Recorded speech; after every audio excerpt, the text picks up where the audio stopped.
Quel est l'enfant? L'enfant qui est né, l'enfant de Bethléem.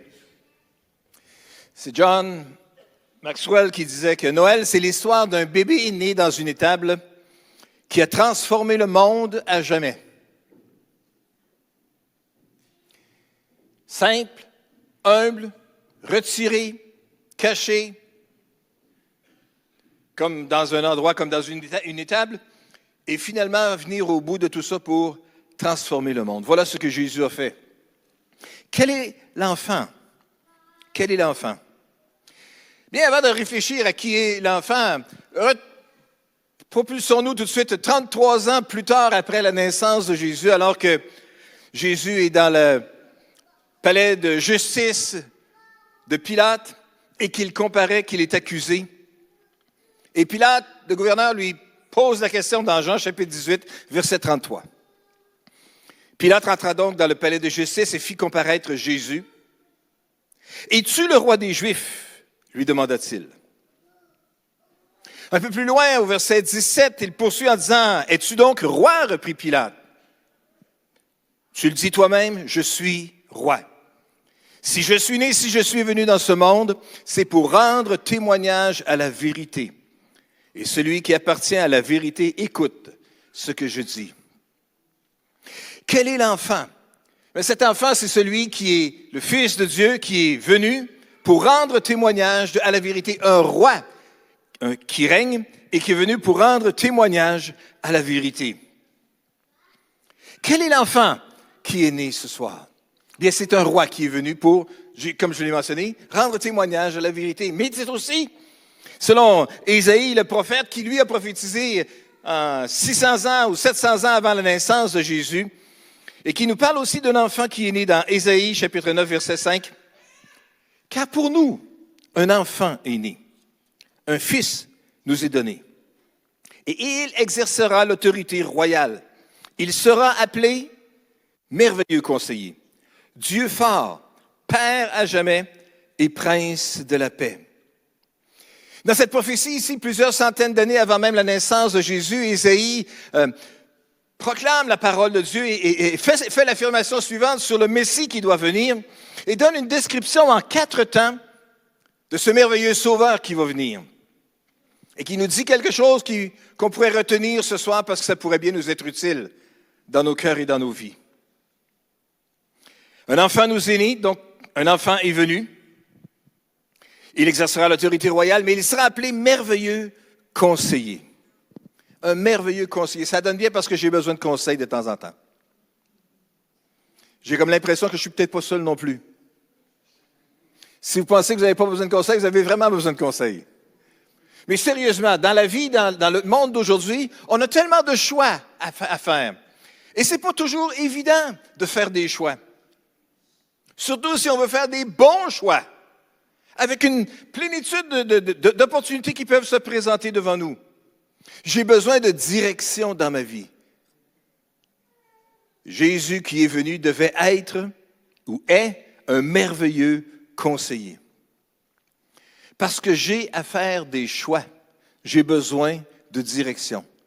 Et dans ce temps-là, on peut se dire, il y a un merveilleux conseiller quelque part qui peut m'aider. L'enfant est un merveilleux conseiller. Il est Dieu fort. Ça donne bien aussi un Dieu fort. Parce que savez-vous quoi? J'ai besoin de force aussi dans la vie. Et j'ai réalisé que la force, c'est comme une denrée périssable ou une force, quelque chose, une ressource naturelle épuisable, qui finit par s'épuiser, qui finit par manquer.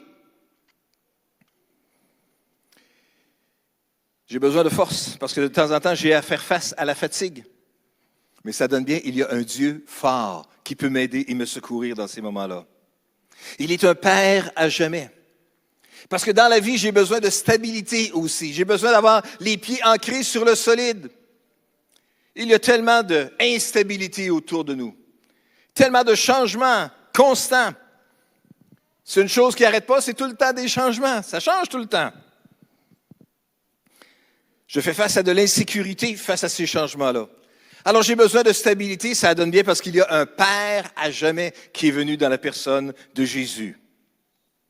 Finalement, la quatrième façon que Ésaïe présente ici, le Fils de Dieu qui devait venir, c'est le Prince de la paix. Ça aussi, j'ai besoin d'une source de paix dans ma vie. Est-ce qu'on a besoin de paix? Ça vous tente-tu d'avoir la paix? De toutes sortes de choses, hein? Parce qu'on peut trouver toutes sortes d'achalants à quelque part qui vont venir nous piquer ou nous déranger ou nous perturber notre quiétude. On a besoin donc d'une source de paix. On a besoin d'avoir la paix du cœur. Parce que je fais face à de la confusion. Parce que je fais face à des inquiétudes. Parce que je peux avoir des appréhensions vis-à-vis de l'avenir aussi. Jésus, celui qui est venu, le Fils éternel de Dieu. Quel est l'enfant qui est venu? Bien, il est le Fils éternel de Dieu et tout ce que ça implique pour moi dans ma vie. Quel est l'enfant qui est venu ce soir?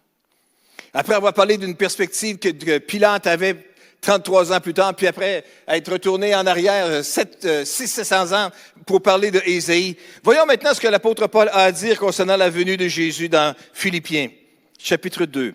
Et là, on peut parler de la perspective de l'humilité, du service et de la gloire de Jésus.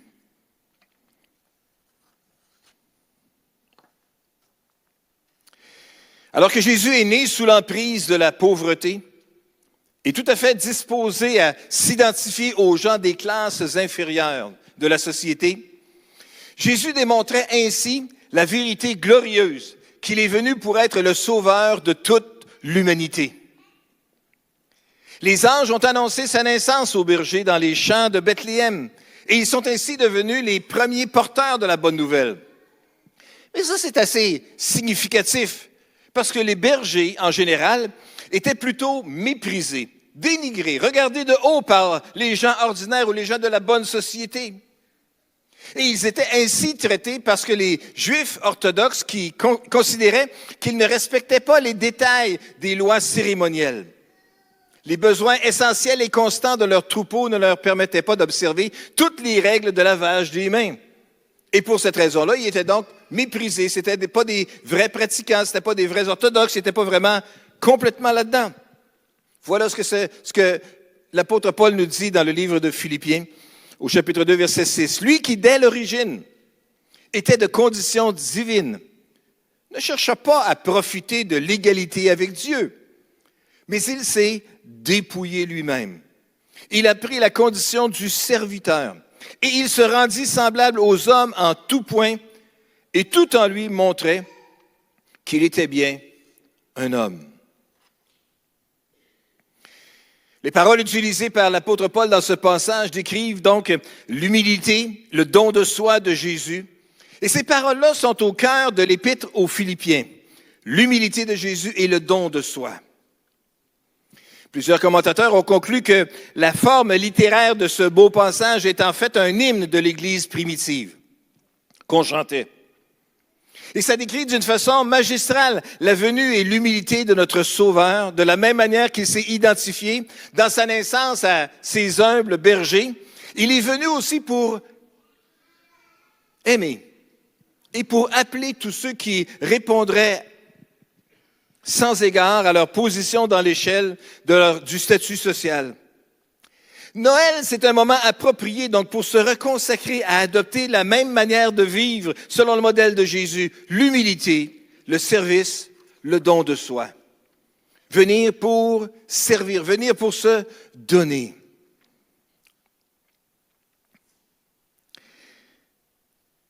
Lui qui, dès l'origine, était de condition divine, ça nous parle donc de la souveraineté de Jésus, ou de la royauté de Jésus. Pourtant, lorsque Dieu décida de devenir homme, dans la personne de son Fils, il a choisi de vivre parmi un peuple pécheur et de mourir pour eux.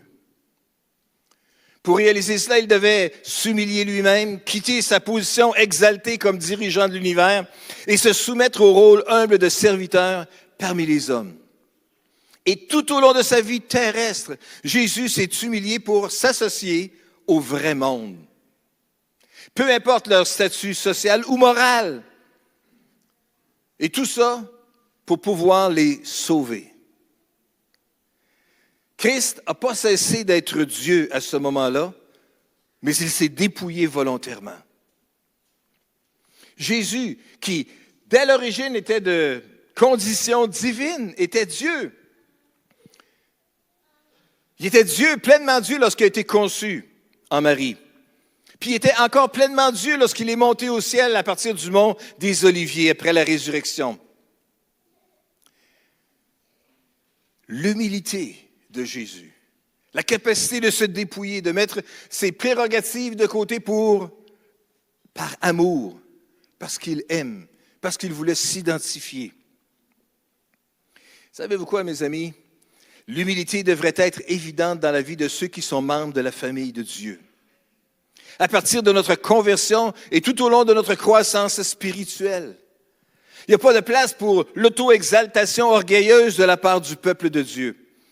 On devrait plutôt être empreint de cette attitude d'humilité, de vouloir s'identifier à ceux avec qui peut-être la plupart des gens ne voudraient pas s'identifier. On lit plus loin au verset 8.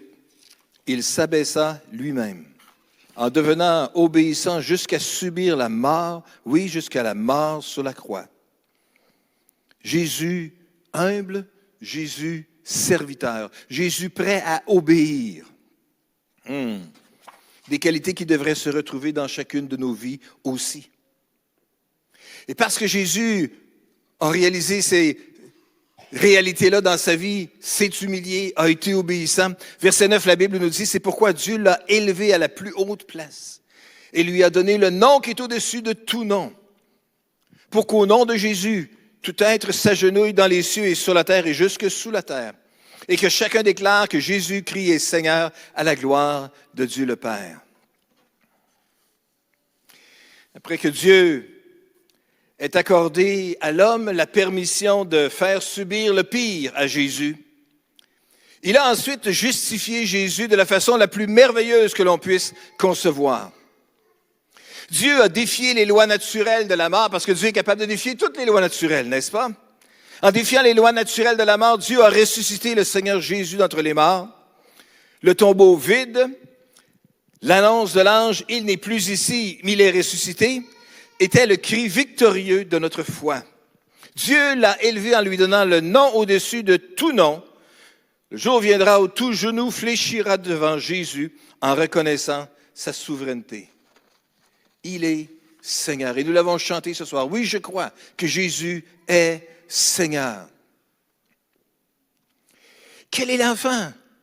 Il est Jésus humilié, Jésus humble, Jésus obéissant, mais Jésus glorifié, puissant et qui règne éternellement. Quel est l'enfant qui est né ce soir? C'est tout ça dans la personne de Jésus. Jésus qui est né ce soir, c'est aussi Emmanuel, Dieu avec nous. Dieu qui est avec nous en toutes circonstances, dans n'importe quelle situation qu'on pourrait se trouver. Et Dieu sera avec nous encore et encore et encore. Et dans la parole, encore et encore, il y a des promesses qui nous sont faites pour nous dire que Dieu sera et est avec nous. Jésus est la personnification de cette réalité-là, de Dieu qui est là présent au milieu de nous. Dieu sera avec nous pour finir cette année et pour débuter une nouvelle année. Peu importe ce qu'on pourrait entreprendre, il sera avec nous. Dans Josué chapitre 1, verset 9, Dieu parle à Josué et lui dit, « Je t'ai donné cet ordre, prends courage et tiens bon. Ne crains rien, ne te laisse pas effrayer, car moi, l'Éternel, ton Dieu, je serai avec toi pour tout ce que tu entreprendras. » Avez-vous quelque chose à entreprendre? Avez-vous un projet que vous souhaitez réaliser? Avez-vous quelque chose qui est devant vous et qui peut peut-être vous inquiéter? Je veux juste vous dire ce soir que le Dieu éternel qui est venu dans la personne de Jésus nous promet à Josué, mais nous promet à nous à travers les Écritures, qu'il sera avec nous dans tout ce qu'on va entreprendre. Ça ne veut pas dire que tout va nécessairement venir par enchantement ou facilement, mais ça veut dire qu'il va être là pour nous accompagner tout le long du chemin. Alors, ça vaut la peine d'entreprendre. Ça vaut la peine d'entreprendre plus que ce qu'on pourrait normalement ou humainement accomplir, parce qu'il y aura un Dieu puissant qui sera avec nous. Il y aura un Dieu puissant qui est avec nous. C'est une source de réconfort aussi lorsqu'on fait face au danger. Dans Ésaïe, chapitre 41, verset 10, la parole nous dit « Ne sois pas effrayé, car je suis avec toi. Ne sois pas angoissé, car moi je suis ton Dieu. Je t'affirme, je viens à ton secours. Pour sûr, je te soutiens de mon bras droit qui fait justice. Je suis avec toi. » On n'a pas besoin donc d'être effrayé. Il est avec nous. Il y en a qui ne sont pas effrayés dans la vie, hein? Il y a des choses qu'on peut faire à 18 mois ou 24 mois qu'on ne fera jamais à 18 ans ou à 24 ans. Mais c'est correct, c'est bon, c'est bien comme ça. Alors quand on est effrayé, quand on a peur face à des possibilités de danger qu'il peut y avoir face à nous, on peut juste être rassuré par cette promesse-là de Dieu. Il sera avec nous et on n'a pas besoin d'être effrayé. Même quand on a traversé des périodes difficiles, suite au décès peut-être de quelqu'un, dans le psaume 23, la Bible dit « Si je devais traverser la vallée où règnent les ténèbres de la mort, je ne craindrai aucun mal, car tu es auprès de moi.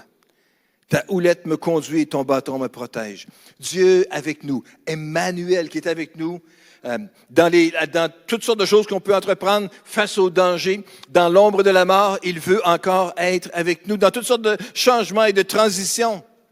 Si on revient encore dans Josué, chapitre 1, Dieu dit, « Tant que tu vivras, personne ne pourra te résister, car je serai avec toi, comme j'ai été avec Moïse. Et je ne te délaisserai pas, je ne t'abandonnerai pas. » Même dans la transition, dans les changements, Dieu promet qu'il va rester encore là. Et il sera présent pour nous garder à travers les changements et à travers les transitions.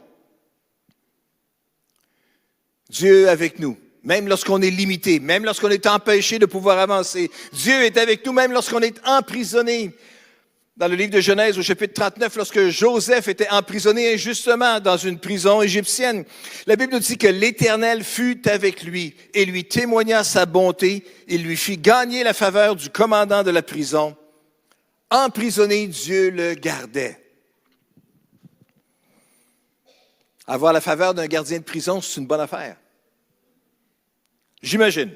Je n'ai pas une grande expérience en incarcération, mais j'imagine que c'est mieux d'avoir la faveur du gardien que d'être contre, hein? Ou qu'il nous prenne en grippe, ou qu'il choisisse de trop limiter, encore plus peut-être nos libertés. L'Éternel fut avec lui, avec Joseph, et Dieu lui a témoigné sa bonté. Même dans les ressources empêchées ou malgré l'emprisonnement, Dieu avec nous. Même lorsqu'on est si peu devant si grand à accomplir. Jésus nous promet dans Matthieu chapitre 18, verset 20, « Là où 2 ou 3 sont ensemble en mon nom, je suis présent au milieu d'eux. » Je suis présent. Emmanuel, Dieu avec nous, au milieu de nous, même lorsqu'on est peut-être juste 2 ou 3. Pas besoin d'être un si grand nombre ou un si grand groupe que ça. Même dans des ressources limitées, Dieu avec nous. Dieu avec nous. Encore et encore. Chaque jour. Dans Matthieu chapitre 28, verset 20, Jésus donne les ordres à ses disciples juste avant de monter au ciel et dire « Apprenez-leur à obéir à tout ce que je vous ai prescrit. Et voici, je suis moi-même avec vous chaque jour jusqu'à la fin du monde. » Chaque jour. Quel est l'enfant qui est né ce soir? C'est le roi. Un roi, le roi de l'univers, qui est venu pour rendre témoignage à la vérité. Quel est ce grand être qui est venu? Bien, c'était Jésus, le Fils éternel de Dieu, qui était un merveilleux conseiller, un Dieu puissant, un Dieu fort qui va nous garder, nous soutenir et nous fortifier. Il est Jésus humble, Jésus obéissant, Jésus glorifié. Finalement, il est Dieu avec nous, peu importe quoi. peu importe ce qui se passe. Quel est l'enfant? C'est Jésus. Alléluia. Est-ce que je peux inviter les musiciens à revenir, s'il vous plaît? Ce soir, on se tient peut-être étonné devant le Fils de Dieu, né d'une vierge, qui a vu le jour dans une étable. Et dans sa vie sur terre, à partir de sa naissance dans l'humilité, son obéissance constante à son Père céleste et jusqu'à son ultime élévation dans la gloire, nous reconnaissons que dans cet enfant, le Fils de Dieu résidait. Bien qu'il ait été rejeté par ceux vers qui il était venu, il a quand même été glorifié par son Père pour régner éternellement. Rejeté, mais glorifié par le Père. Obéissant. Que Dieu puisse nous aider à ressembler de plus en plus à Jésus dans notre vie de tous les jours. Noël, c'est vraiment l'histoire d'un bébé né dans une étable et qui a transformé le monde à jamais. Alléluia. Est-ce qu'on va juste prier ensemble? Seigneur, nous te remercions ce soir pour tes bontés, pour ta grâce, pour ta fidélité. Nous voulons te remercier, Seigneur, pour tout ce que tu veux accomplir dans chacune de nos vies. Et tu veux être Emmanuel, qui est Dieu avec nous. Dans l'humilité, dans l'obéissance, dans la gloire.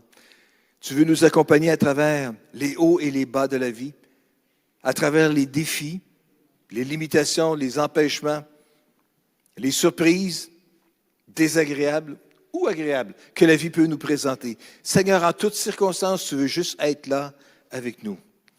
Alors nous te prions ce soir que tu puisses nous aider à avoir les yeux bien ouverts, avoir le cœur capable de bien recevoir le message de ta voix. Seigneur, que tu puisses vraiment parler à notre cœur. Viens toucher nos cœurs, viens toucher nos vies à nouveau aujourd'hui, ce soir. Nous te remercions, Seigneur, au nom puissant de Jésus. Amen. Et amen. Alléluia. Je pense que Pasteur Jean-Fred a quelque chose à dire. Oh, mais peut-être d'abord, oui, vous laissez les musiciens chanter, puis après ça, Pasteur Jean-Fred viendra.